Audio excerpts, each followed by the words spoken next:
Gun కావాలంటే ముంబై వెళ్ళు, long అవుతుందంటే హైదరాబాద్లో ట్రై చేయి, బుల్లెట్స్ కావాలంటే ఎక్కడైనా దొరుకుతాయి.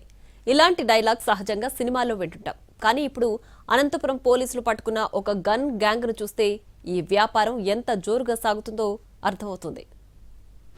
భార్యను గన్తో భయపెట్టాడో వ్యక్తి.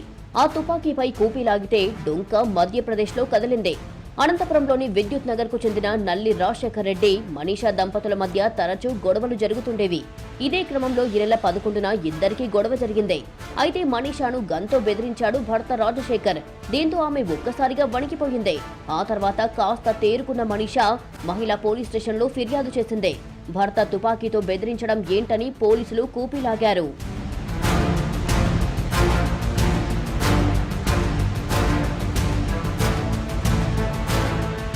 రాజశేఖర్ ఇంట్లో సోదాలు నిర్వహించిన పోలీసులకు అక్కడ ఒక తుపాకీ దొరికింది. దీంతో విస్తుపోయిన పోలీసులు అతన్ని అదుపులోకి తీసుకుని ఎక్కడి నుంచి వచ్చింది అనేది ఆరా తీశారు. మధ్యప్రదేశ్లో ఈ గన్ కొన్నాను అని పోలీసులకు చెప్పాడు రాజశేఖర్. 2022లో జిమ్ పరికరాలు కొనేందుకు వెళ్లినప్పుడు ఈ తుపాకీ తీసుకొచ్చారని చెప్పాడు. అక్కడితో ఆగని పోలీసులు మధ్యప్రదేశ్కు వెళ్లారు. లోకల్ పోలీసుల సాయంతో ఈ గన్ గ్యాంగ్ గురించి ఆరా తీశారు. ఇందులో ఇద్దరి పేర్లు బయటకొచ్చాయి. వాళ్లే రోహిత్ పర్మార్, శివం సింగ్ పరిహార్.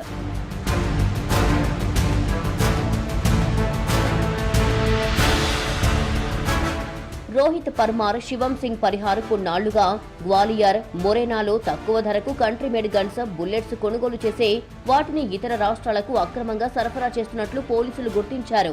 రాజశేఖర్తో పాటు మిగిలిన ఇద్దరు నిందితులను అరెస్టు చేశారు. వాళ్ల దగ్గర నుంచి 5 కంట్రీమేడ్ పిస్టల్స్, 7 మ్యాగజైన్లు, 30 లైవ్ బుల్లెట్లు, 3 ఖాళీ బుల్లెట్ షెల్స్, ఒక తల్వార్ను స్వాధీనం చేసుకున్నారు. రాజశేఖర్ రెడ్డి, నల్లి రాజశేఖర్ రెడ్డి అని చెప్పి ఇక్కడ అనంతపురం జిల్లాలో కొన్ని ఫిట్నెస్ సెంటర్స్, జిమ్స్ని, ఒక 3 జిమ్స్ని కూడా అతను రన్ చేస్తూ ఉన్నారు. సో అతన్ని తీసుకొచ్చి మేము సోర్స్ ఆఫ్ వెపన్ ఎక్కడి నుంచి వచ్చింది అండ్ బ్యాక్వర్డ్ లింకేజ్ గురించి మనము వెరిఫై చేయడం జరిగింది. సో ఈ వెరిఫికేషన్లో అతనికి మధ్యప్రదేశ్లో మొరేనా డిస్ట్రిక్ట్ సంబంధించి రోహిత్ పర్మార్ మరియు శివం సింగ్ పరిహార్ అనే ఇద్దరు వ్యక్తులు అతనికి వెపన్స్ని 2022లో పరిచయమైనట్టు, అప్పుడు ఇతనికి హ్యాండ్ ఓవర్ చేసినట్టు అతను మనకు చెప్పడం జరిగింది.